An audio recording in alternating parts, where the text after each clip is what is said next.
오신 주님 주의 나라 임하셨네. 이 땅 위에 주님께 영광.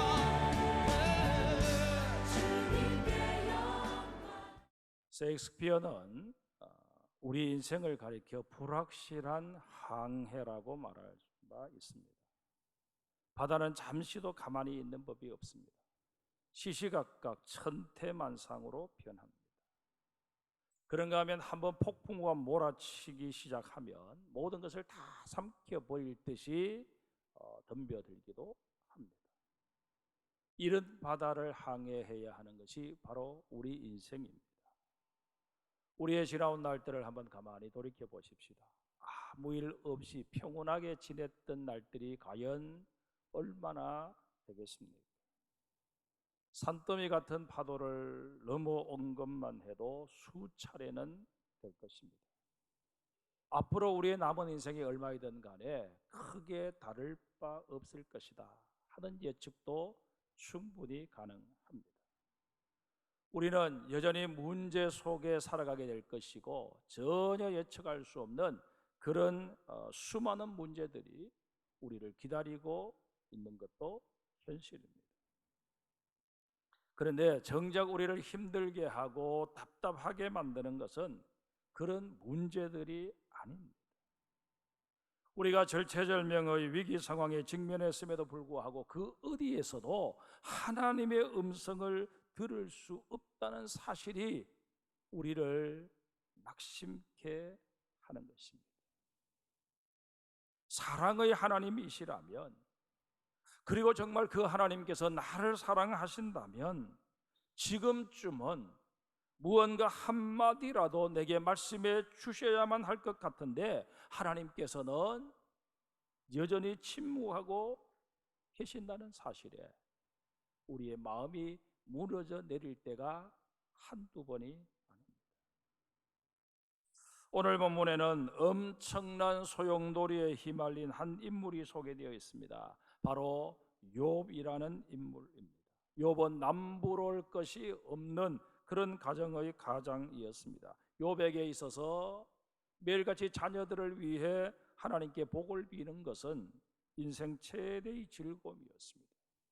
또한 우애롭게 살아가는 7남 3녀의 자녀들을 볼 때마다 욥은 너무너무 대견하고 하나님 앞에 감사가 끊이지를 않았습니다.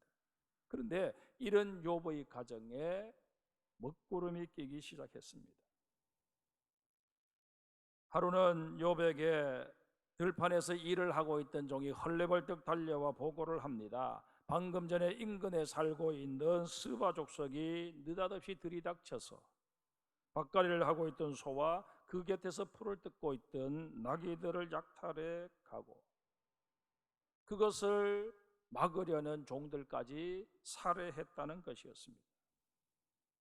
그 말이 채 끝나기도 전에 이번에는 양을 치러 나갔던 종이 달려와서 보고를 합니다. 벼락이 쳐서 수많은 양떼들이 죽고 종들도 여러 명 죽고 다쳤다는 것이었습니다. 또 한 종이 달려옵니다. 이번에는 갈대아 사람들이 쳐들어와서 낙타를 빼앗아 갔다는 것입니다. 며칠 뒤에는 마다들의 집이 붕괴되면서 그 안에서 잔치를 하고 있던 자녀들 10명이 모두 압사했다는 비보까지 전해 듣게 됩니다. 거듭되는 비보에 욥은 망연자실할 수밖에 없었습니다. 사탄은 이런 욥을 완전히 넉다운 시킬 요량으로 마지막 결정타를 날립니다. 욥기 2장 7절 이하에 보면 넋이 나가 있는 욥의 전신에 종기가 생겨나게 한 것입니다. 욥은 견딜 수 없는 고통과 가려움에 죄를 깔고 앉아 질그릇으로 몸을 문질러 대어야만 했습니다. 종기가 터져 피가 흘러내리면 죄를 발랐습니다. 온몸이 상처투성이로 재범벅이 되었습니다. 그런 남편을 보다 못한 아내가 한마디 합니다. 이래도 당신은 여전히 신실함을 지킬 겁니까? 차라리 하나님을 저주하고 죽는 것이 낫겠습니다. 욥은 인생의 막장으로 내동댕이 쳐진 기분이었습니다. 흔히들 지구명에도 뱉을 날은 있다 그렇게 말들을 하지만 욥의 인생에는 그런 기회가 다시는 주어질 것 같지 않았습니다. 근데 여러분, 욥의 이야기를 접하게 될 때마다 우리 속에 머리를 쳐드는 의구심이 하나 있습니다. 하나님께서 욥을 그토록 아끼시고 사랑하셨다면 욥이 이런 몹쓸 지경에 빠져 죽을 만큼 힘들어하고 있는데 진짜 하나님께서는 어디서 무엇을 하고 계시느냐는 것입니다. 이런 의구심으로 인해 우리의 관심은 자연스레 욥에게서 하나님께로 옮겨질 수밖에 없습니다. 하나님께서는 과연 욥을 보고는 계실까? 보고 계시다면 어떻게 이렇게도 모른 척 하실 수 있으실까? 하나님의 무반응은, 하나님의 침묵하심은 도대체 뭘 의미하는 것일까? 하나님께서는 모든 것을 다 잃어버린 욥에게 초심으로 돌아가서 무에서 다시 시작하라고 말씀하십니다. 이제까지 살아왔던 자신의 화려했던 삶으로 계속 자신을 채색하며 과거를 우려먹을 것이 아니라 나는 정말 아무것도 아닙니다 하는 생각을 가지고 하나님 앞에 다시 자신을 세우라는 것입니다. 우리는 이제 욥에게 하시는 이 하나님의 말씀과 연관해서 우리 자신들의 삶을 다시 한번 돌아볼 수 있어야 합니다. 우리는 하나님 앞에 서면서도 여전히 세 겹, 네 겹 옷을 껴 입은 모습일 때가 한두 번이 아닙니다. 그저 보기 좋게 화사할 정도로 화장을 하는 것이 아니라 거의 변장 내지는 위장에 가까울 정도로 분칠을 하기도 합니다. 어디 이것뿐입니까? 하나님 앞에 엎드려 나의 비천함을 실토하는 것이 아니라 하나님께 아랠 공적을 떠올리느라 분주합니다. 이 교회에서 내가 개입되지 않으면 되는 일이 없는데, 교회의 주인 되시는 하나님께서 당신의 교회를 위해서라도 내가 직면한 이런 문제쯤이야 마땅히 해결해 주셔야 하는데 라고 자기 자신을 과대평가할 때가 한두 번이 아니라는 것입니다. 그러나 아닙니다. 우리는 너나 할 것 없이 벌거벗은 채 태어난 존재들 아닙니까? 우리가 현재 무슨 옷을 입고 있든 그것은 하나님께서 내게 입혀주신 것들입니다. 이 사실을 인정할진대 하나님 앞에서 벗지 못할 옷은 없습니다. 우리의 직분 누가 주셨습니까? 우리의 열심 누가 공급해 주셨습니까? 내게 있는 모든 것이 다 하나님께로부터 왔습니다. 이런 연고로 우리가 하나님 앞에서 할 수 있는 이런 두 가지뿐입니다. 첫째는 내가 미천하다는 사실을 인정하는 것이고, 두 번째는 내가 무지하다는 사실을 인정하는 것입니다. 내가 미천하다는 것이 무슨 뜻일까요? 하나님께서 나를 어떻게 다루시든 나는 그것에 승복해야 함을 의미합니다. 인생의 폭풍과 몰아치면 가장 많이 하게 되는 생각이 하나님께서 왜 내게 이런 일이 일어나도록 하실까라는 불순한 생각입니다. 이런 생각의 바탕에는 자신은 이런 환난을 겪어야 할 이유도 잘못도 없다는 공로의식이 깔려 있습니다. 우리에게 불행이 임했을 때 왜 내게 이런 일이 일어나나 라고 반문하며 불만을 토로하는 것 결코 하나님 앞에서 이성적인 태도가 아닙니다. 오히려 나에게도 이런 일은 얼마든지 일어날 수 있다고 생각하는 것이 이성적입니다. 말을 바꾸면 예상치 못했던 어려움에 처하게 되거나 뜻하지 않았던 사고를 당하게 되었을 때 나도 결국 별 수 없이 연약하고 무능한 인간이구나, 그걸 인정하고 나와는 다르게 전능하신 하나님, 전지하신 하나님, 내 인생 전체에 대해서 설계도를 가지고 계신 그 하나님 앞에 무릎 꿇을 수 있는 우리 모두가 되어야 할 것입니다. 그런가 하면 내가 무지하다는 것은 또 무슨 의미일까요? 인생의 무지는 하나님의 말씀을 듣지 못한 데서 출발합니다. 우리가 하나님의 음성을 듣지 못하는 이유가 무엇일까요? 몇 가지만 말씀을 드리면, 첫 번째는 울부짖는 일에 너무 급급하기 때문입니다. 우리가 어려움에 직면하게 되면 앞뒤 돌아보지 않고 하나님의 도우심을 구하고자 부르짖기 시작합니다. 눈물 범벅이 되고 목이 다 쉴 정도로 외쳐댑니다. 그러나 어찌된 영문인지 하나님의 음성은 전혀 들리지 않습니다. 나는 지쳐서 쓰러질 지경인데 하나님은 여전히 강간무소식입니다. 이렇다 보니 악을 쓰듯 기도했던 우리는 십중팔구 허탈감에 빠지고 마는 것입니다. 그러나 우리가 원하는 하나님의 응답은 대부분 고요함 속에서 임하기 마련입니다. 그러기에 나의 부르짖음이 하나님의 음성을 듣지 못하도록 막아버리는 안타까운 결과를 유발하지 않도록 우리는 부르짖어 기도하던 중에 수시로 그 부르짖음을 멈추고 길을 열 수 있어야 합니다. 우리가 하나님의 음성을 듣지 못하는 두 번째 이유는 잔칫집에서 흘러나오는 노래소리 때문입니다. 여러분들 생각에는 어떤 상황에서 하나님의 음성을 듣는 것이 가장 복될 것 같습니까? 저는 평온할 때 하나님의 음성을 들을 수 있는 것이 가장 복된 삶이라고 생각합니다. 시편 23편에서 다윗이 노래하고 있는 것처럼 사망의 음침한 골짜기를 지나가야 할 때에도 우리는 하나님의 음성을 듣기 위해 길을 쫑긋 세워야 합니다. 하지만 모든 것이 풍족하고 평화롭기만 한 푸른 초장, 맑은 시냇 물가에서도 우리는 항상 우리의 길을 하나님을 향해 열어두어야만 합니다. 평온할 때 너무 태평해서는 아니 됩니다.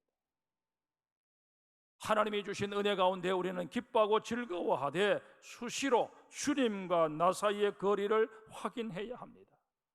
그분의 작은 숨결조차도 느낄 수 있도록 지근거리를 유지하는 일에 늘 신경을 써야 할 것입니다.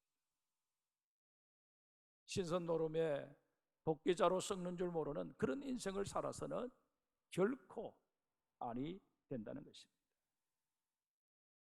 세 번째는 자기 주장이 너무 강하기 때문에 우리는 하나님의 음성을 듣는 일에 실패하고 맙니다.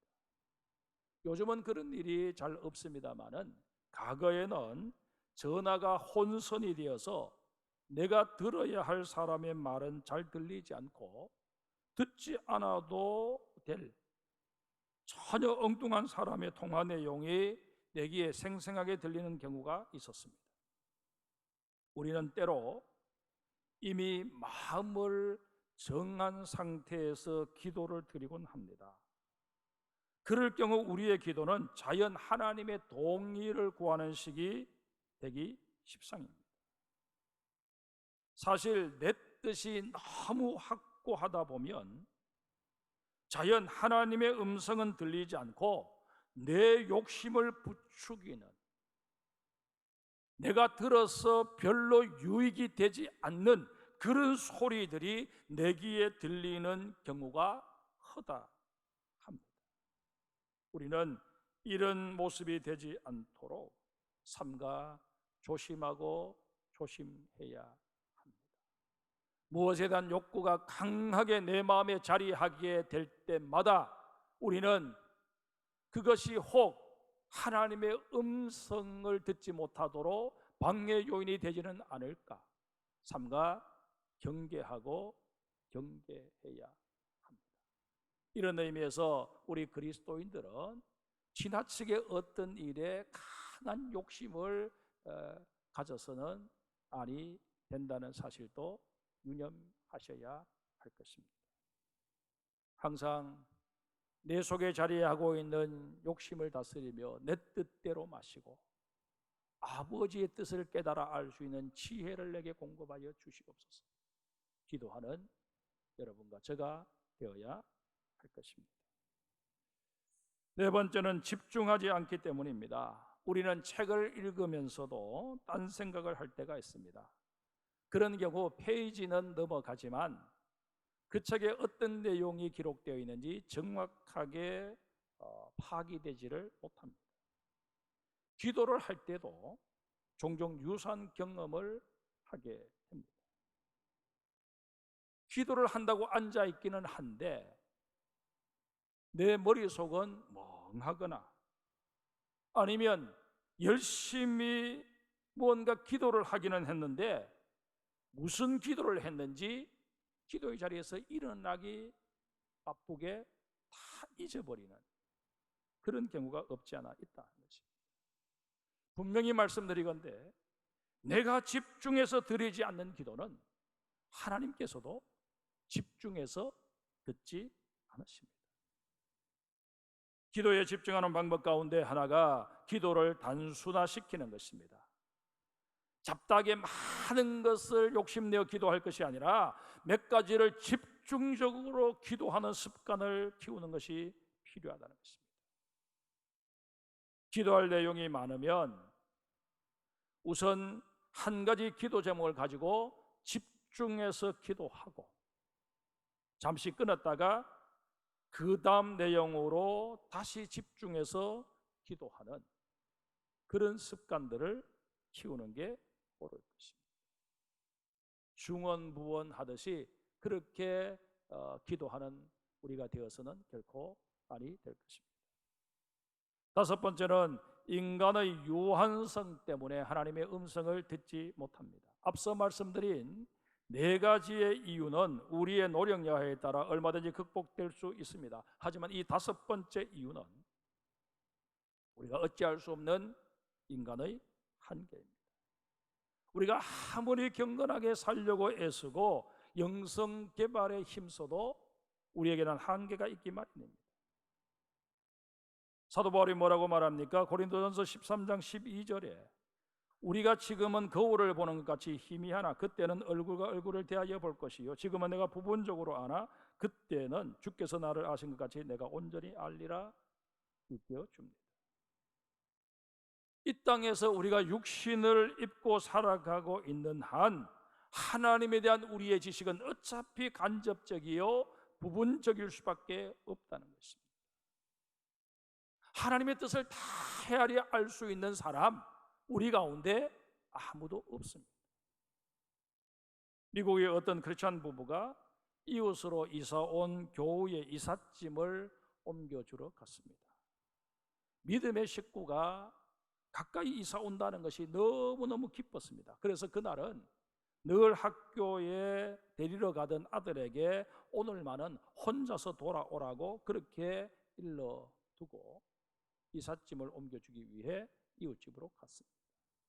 이삿짐을 다 정리해 준 후에 집으로 돌아왔습니다. 그런데 당연히 돌아와 있어야 할 아들이 보이질 않는 것입니다. 얼마 후에 전화벨이 울렸습니다. 아들이 교통사고를 당했다는 경찰관의 전화였습니다. 정신없이 병원으로 달려가 보았더니 아들은 이미 사늘한 시신이 되어 있었습니다. 여러분, 이 사실을 어떻게 받아들여야 할까요? 부모들이 나쁜 일을 하고자 아들을 혼자 오게 한 것도 아니잖아요. 그 사건으로 인해 이웃으로 이사온 가족은 늘 미안한 마음을 가지고 살아야만 했습니다. 그런데 사고 후 몇 달이 지나서 죽은 아이의 생일이 되었습니다. 이웃집 부부는 아이의 부모에게는 알리지 않고 아이의 무덤을 찾아갔습니다. 그렇게라도 해야만 마음이 편할 것 같아서 한 일이었습니다. 그들이 무덤에 도착해서 보니 아이의 무덤에는 예쁜 비석이 하나 서 있었고 거기에 이런 글이 새겨져 있었습니다. 예수님의 품 안에 평안히 잠들다. 죽은 아이의 부모들 어떻게 그 사건에 대해서 명확한 답을 얻을 수 있었겠습니까? 그들 역시 이 엄청난 불행이 왜 일어나게 되었는지 이해할 수 없었을 것입니다. 그러나 의문이 다 풀린 것도 아닌데 상처가 다 아문 것도 아닌데 슬픔이 다 가라앉은 것도 아닌데 이들은 믿음의 선언을 한 것입니다. 내 아들은 죽은 것이 아니라 예수님의 품에 안겨 평안히 잠들어. 성도 여러분, 우리는 모든 것을 다 알고 모든 것을 다 이해했기 때문에 믿는 것이 결코 아닙니다. 하나님에 대한 지극히 작은 지식이라 할지라도 그것이 내게 큰 위로가 될 수 있음을 체험했기 때문에 역경 속에서도 하나님을 의지하고 믿으려고 애를 쓰는 것 아니겠습니까? 하나님께서는 때로 의도적으로 자신을 감추십니다. 의도적으로 목소리를 낮추십니다. 때로는 아예 침묵하시기도 하십니다. 그런 하나님의 의도가 무엇을 의미하는지 정확히 알지 못할진데 우리는 성급하게 결론 짓고 성급하게 무언가를 판단하려 해서는 아니 됩니다. 무리하게 해석을 덧붙이려고 해서도 아니 될 것입니다. 너무나도 애매모호한 상황에서 우리가 할 수 있는 고백은 하나뿐입니다. 그래도 하나님께서는 나를 사랑하신다. 그래도 하나님께서는 나를 주목하고 계신다 라는 것입니다. 성도 여러분, 코로나 사태는 우리의 삶을 상당 부분 제한시켰고 우리의 마음도 위축시켰습니다. 이런 상황에서 무언가를 해도 해야겠는데 도무지 무엇을 해야 할지 감조차 잡히지 않아서 점점 무력감에 빠져들고 있지는 않으십니까? 정말 이 난국을 담대하게 타개해 나갈 수 있도록 하나님의 강력한 도우심이 우리에게 임하였으면 좋겠는데 하나님께서는 여전히 묵묵부답이셔서 낙심이 되십니까? 하나님의 침묵이 무엇을 의미하는지 곰곰이 생각해 보시기를 바랍니다. 아무 말씀 없으셔도 그분의 눈은 언제나 우리를 향하고 계십니다. 지금도 나를 주목하고 계십니다. 이 사실을 깨달은 욥은 42장 5절 이하에서 이렇게 고백합니다. 내가 주께 대하여 귀로 듣기만 하였사오나 이제는 눈으로 주를 배움나이다. 그러므로 내가 스스로 거두어드리고 티끌과 제 가운데서 회개하나이다. 여러분, 하나님을 바라보고자 우리의 얼굴을 들면 전혀 보이지 않았던 나 자신의 실존이 보이기 시작합니다. 하나님과 눈빛을 맞추고자 다시금 우리의 얼굴을 들면 하늘로부터 임하는 평안이 밀물처럼 밀려오는 것을 경험하게 될 것입니다. 인생의 답을 얻고 못 얻고는 부차적인 문제입니다. 내가 안고 있는 문제가 해결되고 안 되고도 2차적인 문제일 뿐입니다. 하나님의 침묵, 우리를 더 가까이 부르시려는 하나님의 강한 메시지임이 깨달아지면서 주님은 저 멀리 계신 분이 아니라 바로 내 곁에서 지금도 나의 위로가 되시고 나의 도울 힘과 반석이 되고 계심을 우리가 비로소 깨닫고 감격하며 거룩한 전율을 느끼게 될 것입니다.